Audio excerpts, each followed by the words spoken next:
So the Insta360 X4 shoots 8K and up to 30 frames per second and can even fake drone shots, which is pretty cool. In this video I want to find out if this camera is just a toy or if it's really valuable and useful for filmmakers in certain situations. Coming up.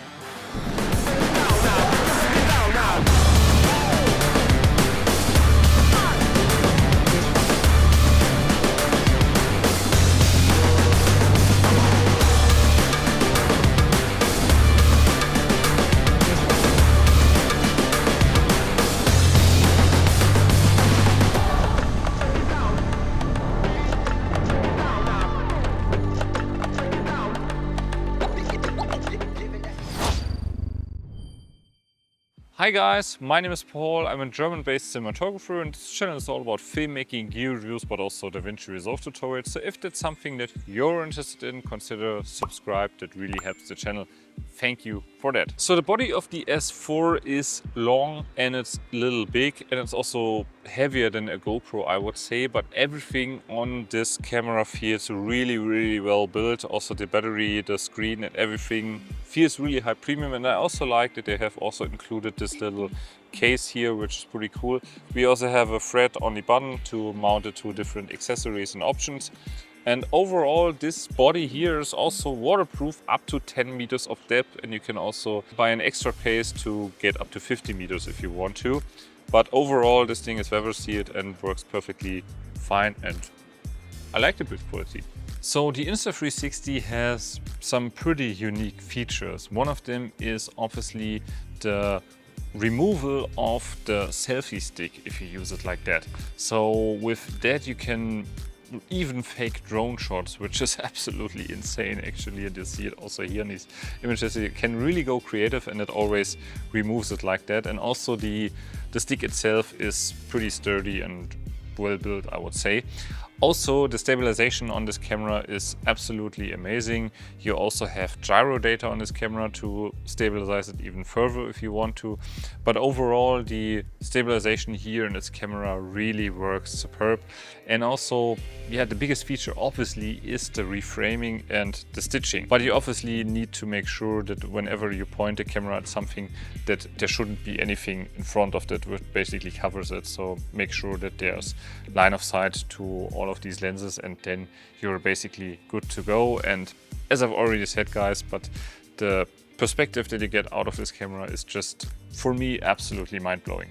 So the Insta360 X4 has some pretty impressive shooting modes. For example, we can record in 8K internally in up to 30 frames per second, which is pretty cool.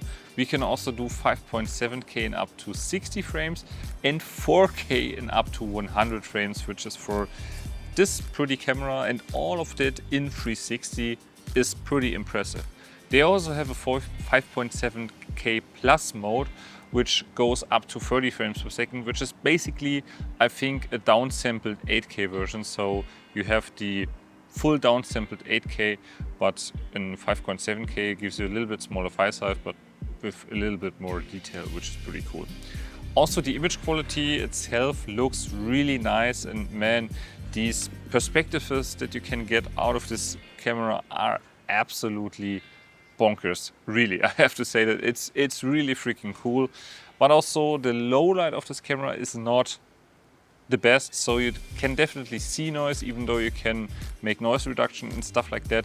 But certainly I wouldn't use this camera for low light. From the picture quality, there's also a flat mode in here. The normal picture mode is a little bit too saturated and vibrant for my taste, but I would really prefer if there would be a kind of a log profile, which you also have nowadays on the GoPro cameras. So Insta360 also has an app that you can download on your phone for iOS and Android, and then you connect it once to your X4, and then you can basically do everything on the app, because you can trigger record, you can see all your framing, and you also have a preview of what you're seeing, especially in 360, which is pretty cool. And you can also do some rough cuts or cuts in the app, so that you can directly upload it to social media, which is pretty cool. What I found particularly interesting is also the desktop app, which I will show you in the office right now. So now let's dive into the Insta360 Studio app here on my MacBook. And here I have my media pool, and if I just plug it now or pull in the video into my timeline as I would with normal video editing software as well, so works like that. And now when I'm here on the image with my mouse, I can already start reframing. If I zoom out with the mouse here, it's zooming out. I can go really crazy. And if I hold and move it around, you can see that I can directly change my framing. Then I would go to my in point, so something like where he's starting to do the race, and then maybe I just adjust it one more time, maybe like so. Yeah, that looks pretty cool. What I would do is also here on the right hand side you have a few options. I would directly go to direction lock, so then this one, what just happened, that the camera changed the viewing position, would not happen anymore. So you see, it stays in the same place, which is pretty cool. Then also let's check here on the video, we have our reframing options as I've said, and we also can set some keyframes. So just let's do that. Now he's here, and now maybe he should look over here on the camera. And then if we're gonna play back, yeah, it directly changes that, and I can already change it back if I want to. And under image, I also have my flow state stabilization, which is per default turned on. So if you turn it off, it will be really unstable, if you can see it here. But if we turn it on, it is really smooth. Direction lock, I just explained. Then this here is the stitching options. I would leave it as it is. Motion indeed, here the program would add some motion or motion blur. Per default, it looks really strong, so therefore I would maybe dial it down if you want to use it. On audio, you can also denoise it. Noise cancellation and stuff like that works also pretty fine.